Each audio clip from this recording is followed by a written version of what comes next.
हाँ जी बच्चों, अज आप पोएम कर रहे हैं रजिया दा टाइग्रेस। 10वीं के सिलेबस की है। सुन लो एक बार फिर। रजिया बागनी the present poem sketches before the reader a world of fast depleting natural resources which is threatening the wildlife around us.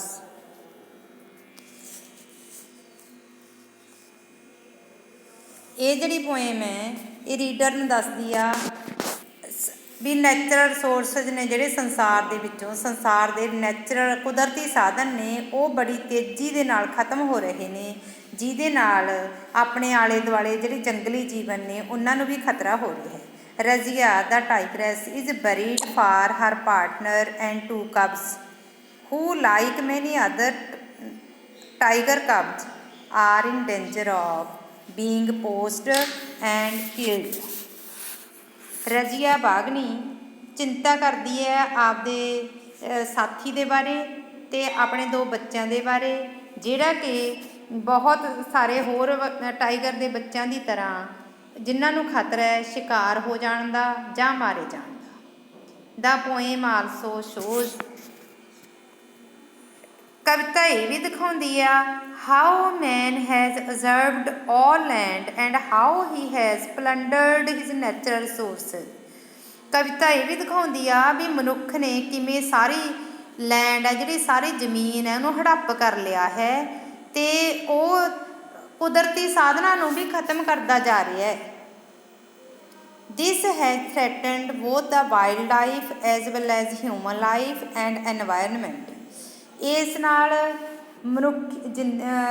ਜੰਗਲੀ ਜੀਵਾਂ ਨੂੰ ਵੀ ਖਤਰਾ ਹੋ ਰਿਹਾ ਹੈ ਤੇ ਮਨੁੱਖਾਂ ਨੂੰ ਵੀ, ਤੇ ਨਾਲ ਦੀ ਨਾਲ ਵਾਤਾਵਰਨ ਵੀ ਖਤਰੇ ਵਿੱਚ ਹੈ, ਐਨਵਾਇਰਨਮੈਂਟ ਵੀ ਖਤਰੇ ਵਿੱਚ ਹੈ, ਐਨਵਾਇਰਨਮੈਂਟ ਦੂਸ਼ਿਤ ਹੋ ਰਿਹਾ ਹੈ।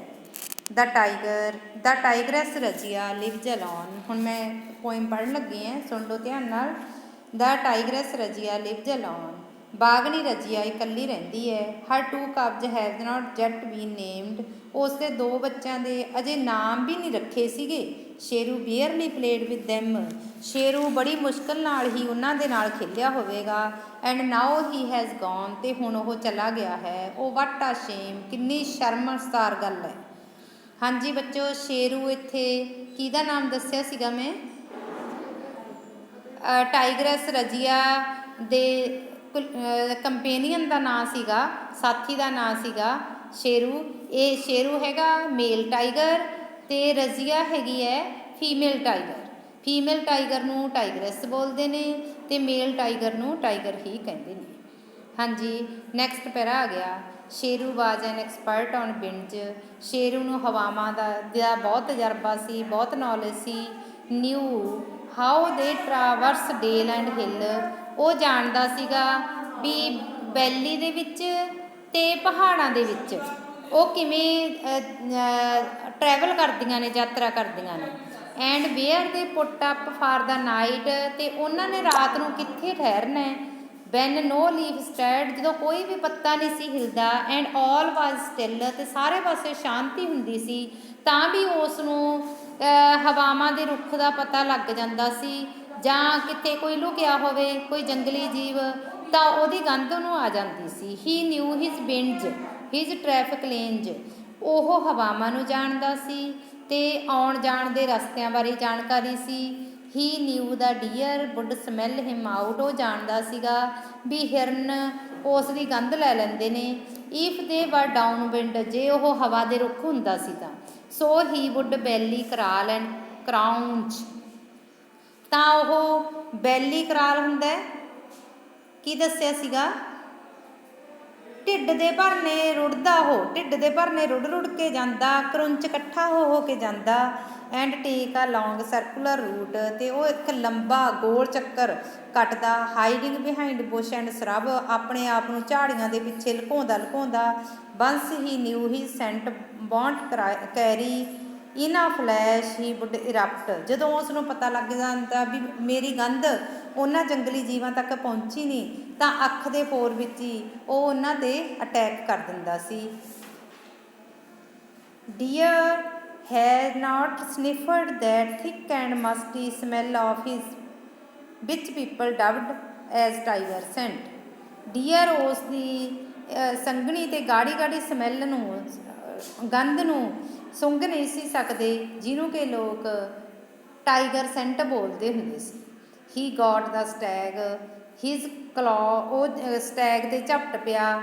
ਹਿਜ਼ ਕਲੋ ਫੈਲ ਲਾਈਕ ਆ ਜੈਂਟ ਕੈਬ, ਅਤੇ ਉਸ ਦਾ ਜਿਹੜਾ ਪੰਜਾ ਸੀ ਇੱਕ ਦਿਓ ਦੇ ਪੰਜੇ ਵਾਂਗ ਉਸ 'ਤੇ ਲੱਗਿਆ। ਕਿਹਦੇ 'ਤੇ ਲੱਗਿਆ? ਸਟੈਗ 'ਤੇ। ਸਟੈਗ ਹੁੰਦਾ 12 ਸਿੰਗਾ।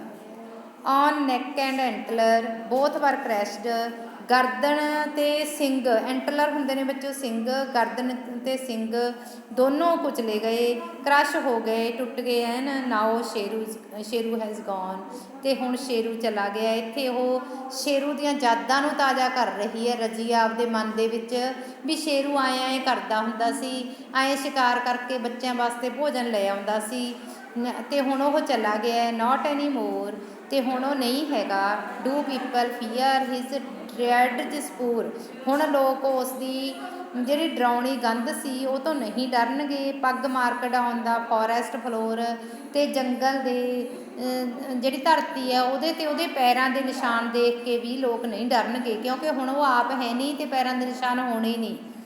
Grief and fear start competing in Razia's heart, Razia ਦੇ ਦਿਲ ਦੇ ਵਿੱਚ ਦੁੱਖ ਅਤੇ ਡਰ ਝਲਕ ਰਿਹਾ, ਉਹਨੂੰ ਸਤਾ ਰਿਹਾ ਅੰਦਰ। ਵਿਦ ਸ਼ੇਰੂ ਗੌਨ, ਸ਼ੇਰੂ ਦੇ ਚਲੇ ਜਾਣ ਨਾਲ।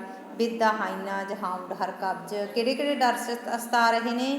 ਵੀ ਕਿਤੇ ਲੱਕੜ ਬੱਗੇ ਉਸ ਦੇ ਬੱਚਿਆਂ ਦਾ ਸ਼ਿਕਾਰ ਨਾ ਕਰ ਲੈਣ। Can she leaves the little ones alone, ਕੀ ਉਹ ਬੱਚਿਆਂ ਨੂੰ ਇਕੱਲੇ ਛੱਡ ਕੇ ਜਾ ਸਕਦੀ ਹੈ?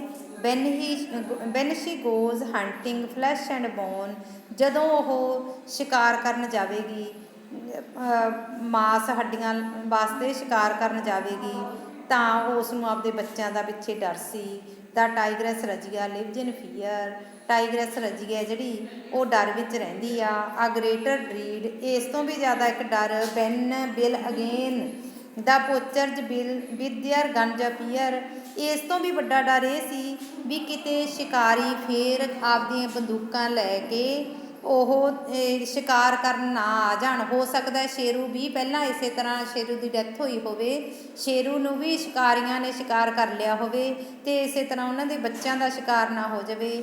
ਹਾਂ ਵੀ ਬੱਚੋ, ਇਹ ਪੋਇਮ ਸੀ ਕਾਹਦੇ ਵਾਸਤੇ ਦੱਸਦੀ ਹੈ ਆਪਾਂ ਨੂੰ? ਇੱਕ ਤਾਂ ਨੈਚੁਰਲ ਰਿਸੋਰਸਿਸ ਨੇ ਜਿਹੜੇ ਆਪਣੇ ਕੁਦਰਤੀ ਸਾਧਨ ਨੇ ਵੀ ਉਹ ਤੇਜ਼ੀ ਨਾਲ ਅਲੋਪ ਹੋ ਰਹੇ ਨੇ, ਅਤੇ ਜੰਗਲੀ ਜੀਵ ਤੇਜ਼ੀ ਨਾਲ ਅਲੋਪ ਹੋ ਰਹੇ ਨੇ, ਉਹਨਾਂ ਤੋਂ ਸਾਵਧਾਨ ਕਰਨ ਖਾਤਰ ਆਪਾਂ ਨੂੰ ਇਹ ਪੋਇਮ ਆਪਣੇ ਵਾਸਤੇ ਲਿਖੀ ਹੋਈ ਹੈ ਵੀ ਆਪਾਂ ਜੰਗਲੀ ਜੀਵਾਂ ਨੂੰ ਬਚਾਈਏ ਅਤੇ ਜ਼ਿਆਦਾ ਤੋਂ ਜ਼ਿਆਦਾ ਕੁਦਰਤੀ ਸਾਧਨਾਂ ਦੀ ਦੇਖ ਕੇ ਇਸਤੇਮਾਲ ਕਰੀਏ ਇਹਨਾਂ ਦਾ। KKN ਦਾਰੂਵਾਲਾ ਨੇ ਲਿਖਿਆ ਹੋਇਆ ਇਹ ਜਿਹੜੀ ਪੋਇਮ ਹੈ। KKN Daruwalla is a great contemporary Indian poet. KKN Daruwalla ਇੱਕ ਮਹਾਨ ਪੁਰਾਤਨ ਭਾਰਤੀ ਕਵੀ ਹੈ, ਭਾਰਤੀ ਕਵੀ ਹੈ ਇਹ English the. He was born in Lahore ਇਨ 1937, 1937 ਵਿੱਚ ਲਾਹੌਰ ਵਿਖੇ ਉਹ ਜਨਮੇ। And was educated at government college Ludhiana, ਅਤੇ ਸਰਕਾਰੀ ਕਾਲਜ ਲੁਧਿਆਣਾ ਦੇ ਵਿੱਚ ਉਹਨਾਂ ਨੇ ਐਜੂਕੇਸ਼ਨ ਪ੍ਰਾਪਤ ਕੀਤੀ। He currently lives in New Delhi, ਅੱਜ ਕੱਲ੍ਹ ਉਹ ਨਿਊ ਦਿੱਲੀ ਵਿਖੇ ਰਹਿ ਰਹੇ ਹਨ। He is the winner of the Sahitya academy and Commonwealth poetry awards,